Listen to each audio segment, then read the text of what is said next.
วันนี้จะมารีวิว1 วันของการเฮ็ดงานของคนลาวที่มาเฮ็ดงานในประเทศไทยเนาะว่าสิเจอเรื่องอิหยังแหน่แล้วก็สิผ่านอิหยังมาแหน่เนาะไปเบิ่งนำกันเลยทุกคนหลังจากที่เตรียมของเรียบร้อยแล้วเนาะแล้วก็สิมากินข้าวแล้วเมียข้อยเพิ่นหลังจากที่เครียดในพวงมื้อเช้าเด้เพิ่นบ่มีเงินซื้อกับข้าวก็ย่างไปหาข้าวคืนเด้นี่เพิ่นก็นี่เพิ่นก็ได้ปิ้งมาปิ้งไก่เขาไม่ง้อมันต้องง้อเขาเพราะเงินอยู่กับเขาปิ้งไก่3ไหมกินกับแจ่วมาทุกคนสิพาไปเบิ่งแต่ละคนเขากินข้าวกันหยังนะไปเบิ่งนำกันเด้อทุกคนย่างนำบ่ไก่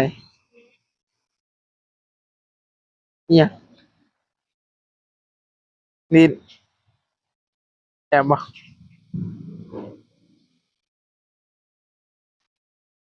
ยังกินผู้อ้าวเป็นลาบเป็นลาบ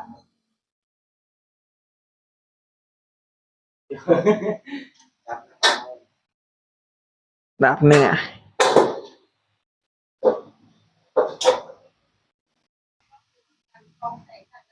กูซิมมึงคำหนึ่งโคตรเผ็ดเลย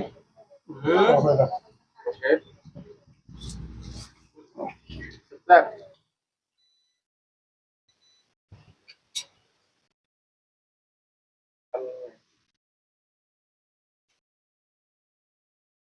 ซื้อบอลกินเนี่ย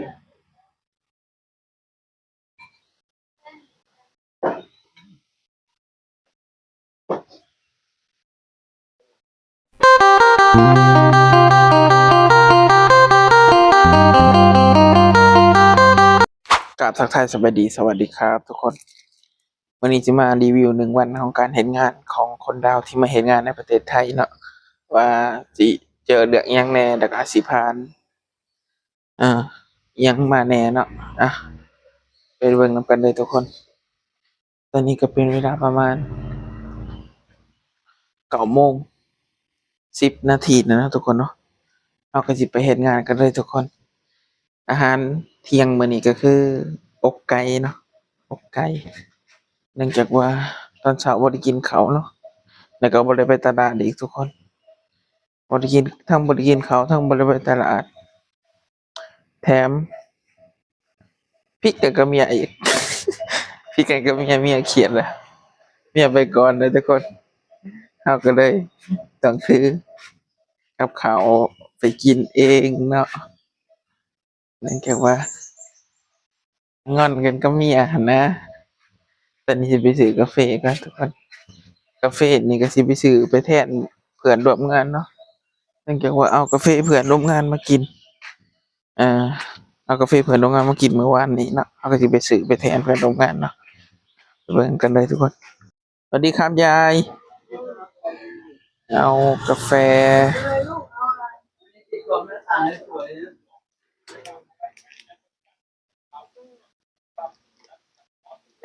แบบ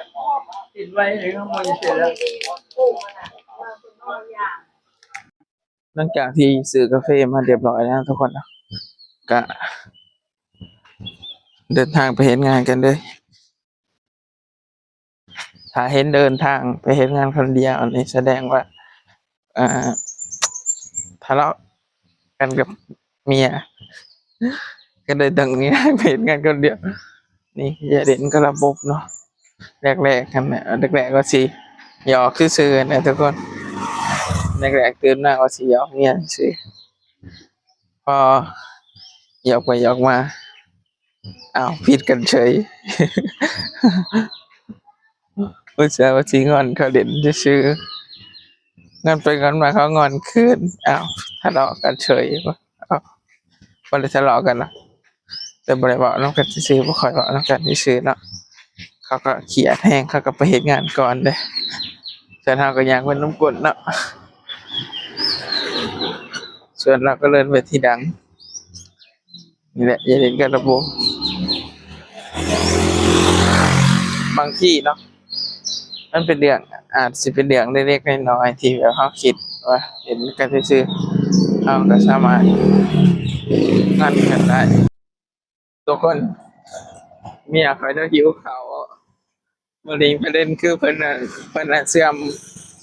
มฮอตน้ำข่อยเนาะฮอตสปอตนะเพิ่นเสื่อมฮอตน้ำข่อยวันนี้เพิ่นหิวข้าวเพิ่นบ่มีเน็ตเพิ่นบ่มีเน็ตแล้ววันนี้หิวข้าวเนาะสิไปซื้อกับข้าวก็บ่มีเน็ตแต่ก็บ่มีเงินสดก็อยู่นำข่อยเนาะเพิ่นก็เลยต้องย่างมาเพิ่นย่างมาแล้วมันก็มาหาข่อยแล้วว่าจะเอาเงินไปซื้อข้าวสุดท้ายก็ดีนำกันย้อนหิวข้าววันนี้ก็นั่งสิถามทางไปบ่เฮ็ดงานนะรถก็ได้นะ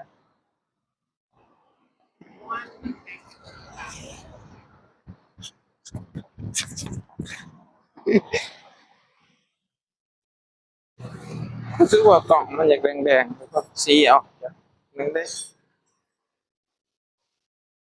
มาดิผู้เนาะดีน้ำกันย้อนดีน้ำกันย้อนหิวข้าวเป็นหิวข้าวคนบ่มีตอนนี้เพราะว่าบ่ได้กินข้าวเช้าทั้งสองคนเลยทุกคนเพิ่นหิวข้าววันนี้บ่มีไปซื้อกับข้าวงอนกันนะหลังจากนั้นก็หิวข้าวแล้วก็บ่มีเงินซื้อกับข้าวเนาะแล้วก็สิไปเอาเงินเนาะฮอดเจ้าของก็เอาเงินให้เพิ่นประเด็นคือเน็ตเพิ่นก็บ่มีเด้เพิ่นก็ได้ดีนำเรา ทุกคนหลังจากที่เตรียมของเรียบร้อยแล้วเนาะแล้วก็สิมากินข้าวแล้วเมียข้อยเพิ่นหลังจากที่เขียนในพวงไว้เช้าเด้เพิ่นบ่มีเงินซื้อกับข้าวก็ย่างไปหาเฮาคืนเด้นี่เพิ่นก็นี่เพิ่นก็ได้ปิ้งมาปิ้งไก่ง้อทำไมง้อมันต้องง้อเขาเพราะเงินอยู่กับเขาปิ้งไก่สามไหมอะกินกับแจ่วน่ะอาหารเมนูง่าย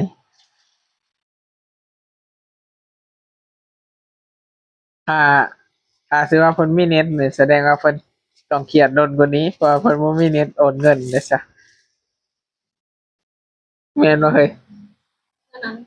ถ้ามีเน็ตนี่ฉันสิบ่ง้อผัวเด้อนะบักซุม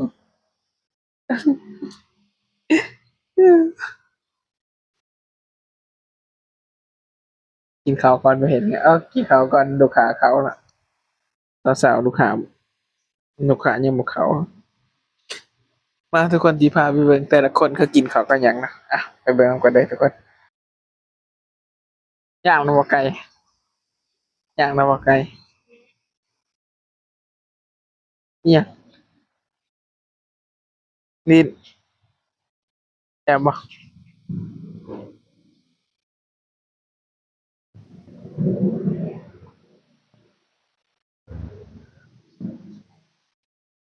เอ้ยยังกินผู้อ้าว เป็นลาบเป็นลาบ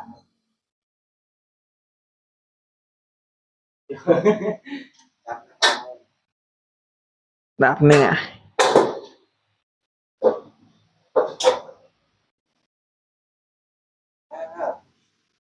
ครัวได้แล้วบ่แล้วแต่ยังคิดว่าไม่เป็นไรจะได้อะไร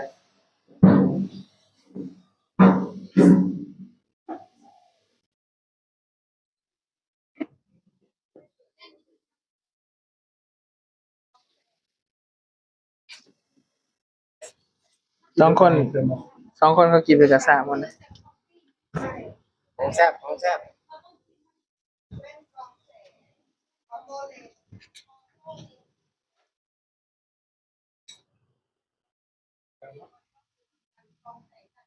กูซิมมึงคำหนึงโคตรเผ็ดเลย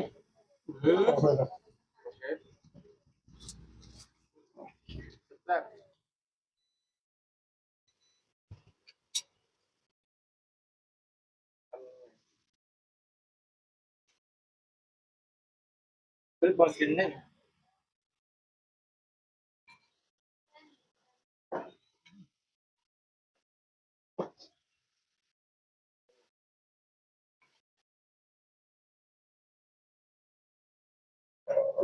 มันเวิร์กอยู่มันเวิร์กเอามาใช้เถอะราคา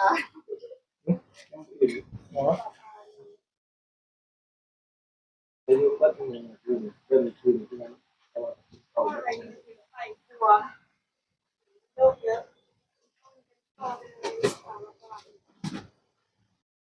กินได้หลายยังสิได้อ้วน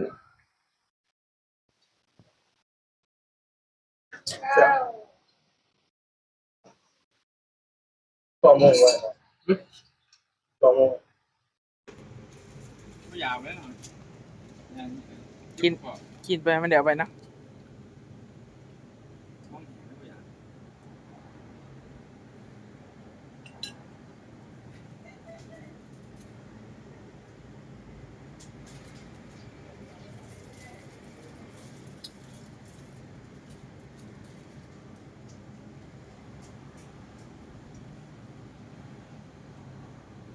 กินหยังก็กินให้มันดอดไปเลยนะแต่ละวันเนาะให้มันดอดแต่ละวันเนาะฮ้อนหอนคิดไปยอกๆแกะๆ